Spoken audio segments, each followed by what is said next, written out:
जय श्री राम दोस्तों, हमारे यूट्यूब चैनल राष्ट्र की बात चैनल में स्वागत है। आज हम बात करेंगे गोत्र के बारे में। गोत्र एक सत्य सनातन धर्म का बड़ा पवित्र चीज़ है। गोत्र ऐसा चीज़ है जो अपने वंश की इतिहास बताता है, या किस वंश के हैं उसकी इतिहास बताता है। मानव में धरती निर्माण हुआ, उसके मानव की उत्पत्ति हुई, उसकी जड़ को बताता है गोत्र के मूल स्रोत ऋग्वेद से मिले हैं।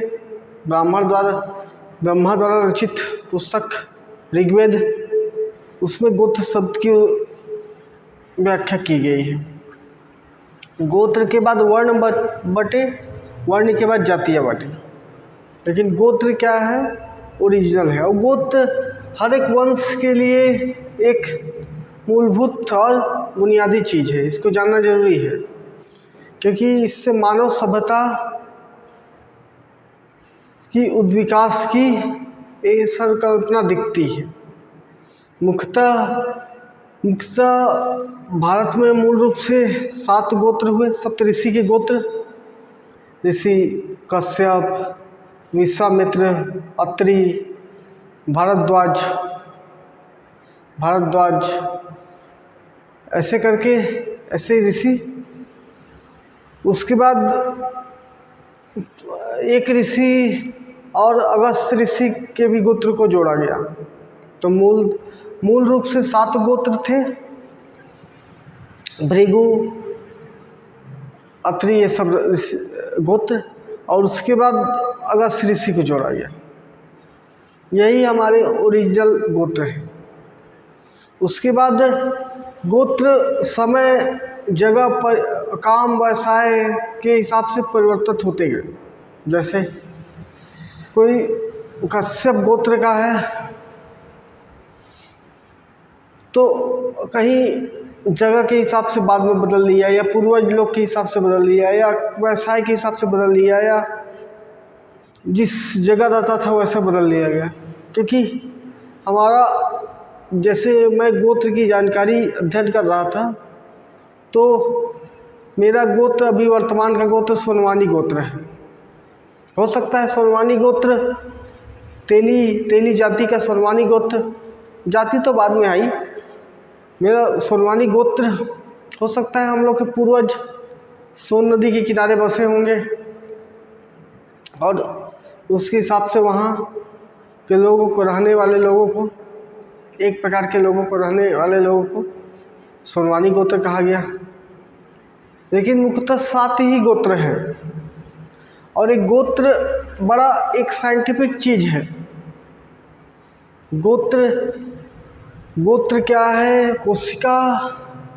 कोशिका क्या एक अंग होता है, क्रोमोसोम में ये जो गोत्र की, या क्रोमोसोम में हमारी हिस्ट्री रिकॉर्ड होती है, हमारी आज तक की इतिहास रिकॉर्ड होती है, हमारी हर चीज़, संरचना, हम बाल कैसा होगा, पेट कैसा होगा, घर पैर कैसा होगा, सिर कैसा होगा, बोलेगा कैसा, बात करेगा कैसे, दिखेगा कैसे, ये सब वहाँ रिकॉर्ड होती है। तो इसीलिए बोला जाता है कि सेम गोत्र में शादी नहीं करना चाहिए, क्योंकि गोत्र अगर सेम होगा तो उनमें इवोल्यूशन होने के चांसेस कम रहेंगे। वही खून बार बार आएगा, दिक्कत हो जाएगा। क्योंकि गोत्र क्रोमोसोम होते हैं, उसमें 23 पेयर होते हैं, 23 पेयर, 23 जोड़ी होती है, और 22 पेयर समान होते हैं। 23वां पेयर तय करता है आप लड़की होंगे कि लड़का होंगे। माता का X आ गया, पिता का X आ गया तो लड़की होगी, और पिता का Y आ गया, माता का X आ गया तो लड़के होंगे। और ये गोत्र सिर्फ पुरुषों का ही डिसाइड क्यों किया था?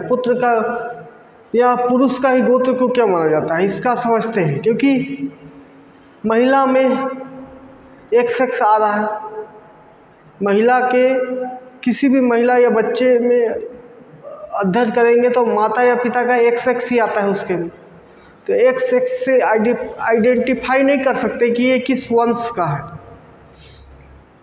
इसीलिए अगर कोई लड़की या बच्चा, लड़की मर गई, गुमनामी में मर गई, तो उसका डीएनए जांच किया जाता है उसके फादर से मैच करके,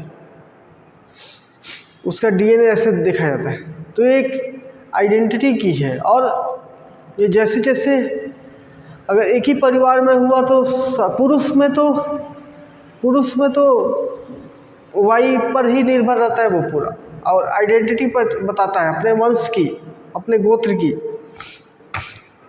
एक गोत्र उस डीएनए से लिया गया है।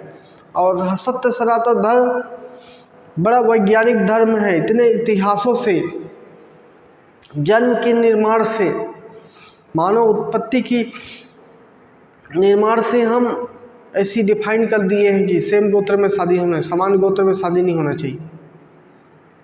तो सोचिए दोस्तों, एक गोत्र ये बड़ा साइंटिफिक और व्यापक है और विस्तार रूप से बताया गया है। आप धर्मशास्त्र अध्ययन करेंगे तो गोत्र का महत्व बताया गया है।